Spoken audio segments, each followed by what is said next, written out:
Can you recommend us when we are back in our daily life in Germany? What can you recommend us to do or not to do? Please repeat it, Swami. He's asking when he goes back to Germany and he's doing his daily life, how can he remember? For remembering God constantly, we take His name, we chant His name. When we chant His name, automatically we remember Him. And another method to remember Him constantly is, it is accepted that the entire universe is a manifestation of God. So whatever you touch, whatever you see, should be identified with God. So when we get up in the morning or before we open our eyes, we pray to God, "Oh Lord, I should be able to remember you constantly. I should see you alone in everything." With that prayer, if you get up and open your eyes, see something, oh, this is also a manifestation of God. Yes, you meet a person after that, he is also God in that form. Like that, everything should be identified with God.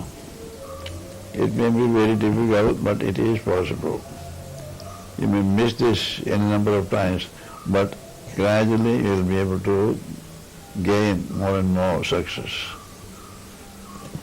So if you identify everything with God that you meet during the day, you are in communion with God constantly.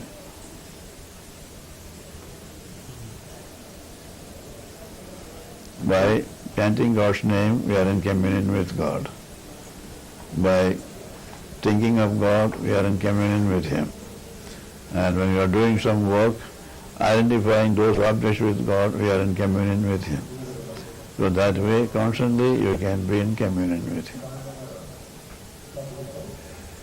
By chanting, by meditating, and by working. And that work will not be mere work. It will be worship of God. Because we are doing it in the remembrance of God and for God. That will be worship. Worship is not merely going to church and praying to Jesus. Doing everything in the world as an offering to Him with the feeling that we are doing everything by His power alone. Then the work is dedicated work. And it will have no reaction on us. Otherwise, every work we do will have its reaction. We have to pay for the fruits of those actions. If you do a good act, you have to reap the good fruit. If you do one bad act, you have to reap the bitter fruit of those actions. But when it is dedicated action, no results to be reaped or no fruit to be reaped, because there is no sense of doership there. In the remembrance of God, the ego has disappeared. I am doing this, that is not there. It's God who is making me do this. With that attitude, the work is done, the ego is not there. And the ego is not there means the fruit of the action will not affect us. That is why they say in the Bhagavad Gita, dedicate all your actions to me. That is remembering Him, feeling that by His power alone you are doing everything. That is full dedication.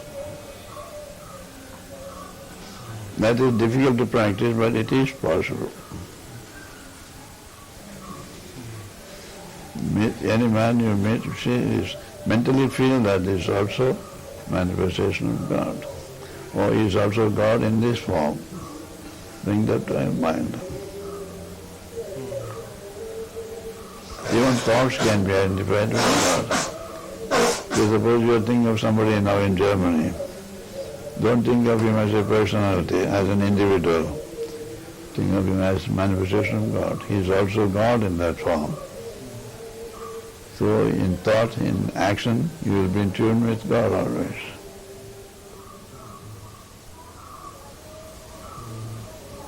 And is there something else you would say is very important in this preparation time? What is required for a spiritual aspirant is the constant remembrance of God. And he should himself adopt ways and means how to do it. The Guru will not be able to give you all the details. He will say, remember God constantly. It is for the disciple or the devotee to find ways and means to maintain constant remembrance. Then we will be able to commune with God when we are praying, when we are talking with others, when we are walking. We will be able to commune with Him always. The communion with God should not be broken. During the 24 hours, our communion with God must be continuous before we can realize Him. That is why in early days people used to go and sit in the caves away from the public disturbances. They tried to commune with God in meditation as long as possible during the 24 hours. Because when they come to worldly activities, they find the communion is not so strong. So it is diluted. But by practice, even when you are walking, you will be able to commune with God. If that is done, you have gained a lot. Whether you are walking, whether you are doing anything, whether you are in a particular place or whether you are in solitude, you are able to commune with God. And that is what is necessary for a spiritual aspirant.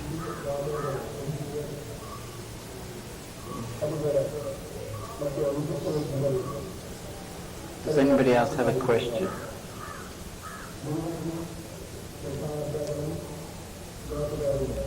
And once we become a spiritual aspirants, naturally we develop all these divine qualities. We should. And all the demonic qualities must be given up. For example, I will tell only the truth, nothing but the truth. It means telling lies, gone. Take only the positive side. I will love everybody, because there is divine in everybody. And not love the physical body, but because there is divine in it, I love him. That is real love. And service to others. Like divine qualities must be developed. And when somebody gets something, I feel happy over it. No jealousy. If somebody does some harm to us, I don't dislike him, I don't hate him. That quality, all these qualities will automatically be developed when we are on the spiritual path. And these are the signs of progress also. The more divine qualities we have developed, you can say the more advanced we are.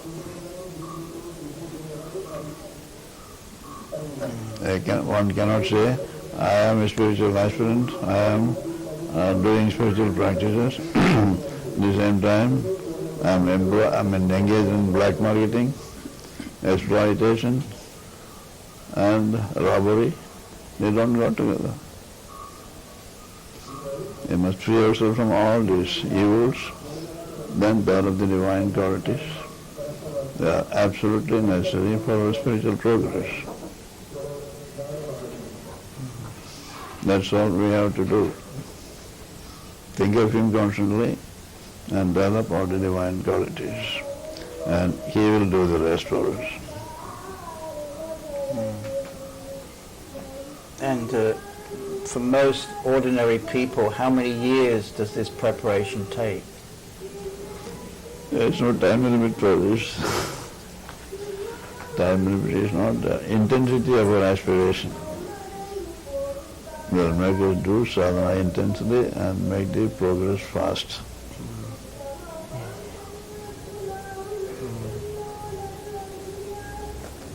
So, for example, when we come to your ashram, we see there are many people who are intensely and seriously doing this mantra practice.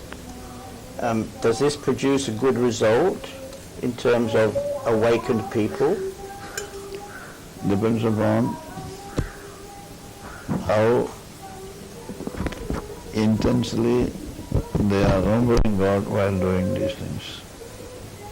Simply chanting the name and going around is not sufficient. Our mind must be kept in tune with Him.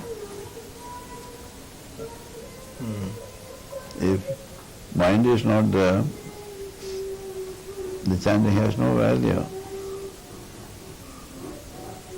So one man can say, I have been chanting God's name for 50 years, nothing has happened to me. Why? You didn't keep your mind in tune with God. You only chanted, the tongue has chanted it, not the mind. So the mind must be in tune with God all the 24 hours. Then only progress can be seen.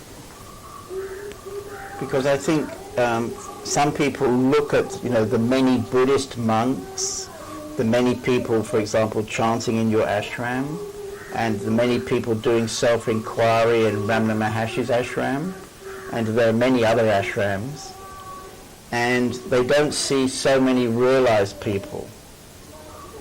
That's our issue. Sorry? Externally you see them engaged in these things, but mind may be somewhere else. So it seems that this attainment of realization is quite a rare thing. It is. Only 1 in a million. 1 in a million. Is this million the people who are serious or the people from the general population? No, people who are trying. From the people who are trying. Right. They say only 1 in a million tries for realization. Right. And among those who are trying, 1 in a million will get it. Because it is such a rare thing. Right. The most precious thing that you are getting. Right. Precious diamond. Because if you get realization, you have got everything.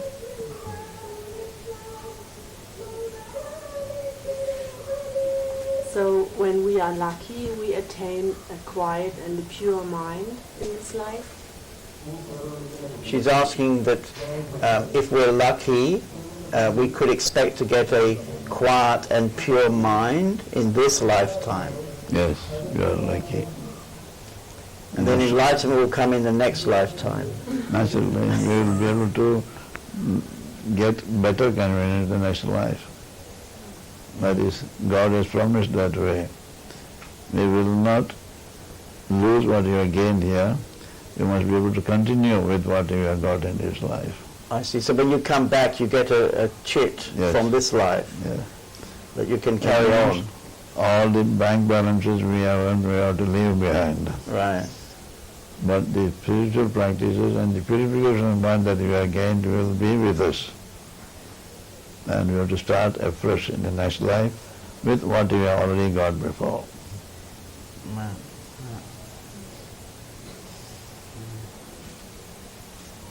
But why think of next life at all? Try to have it in this life, now itself. No postponement. No postponing.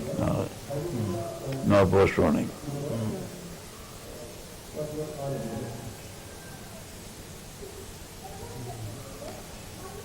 Some other question?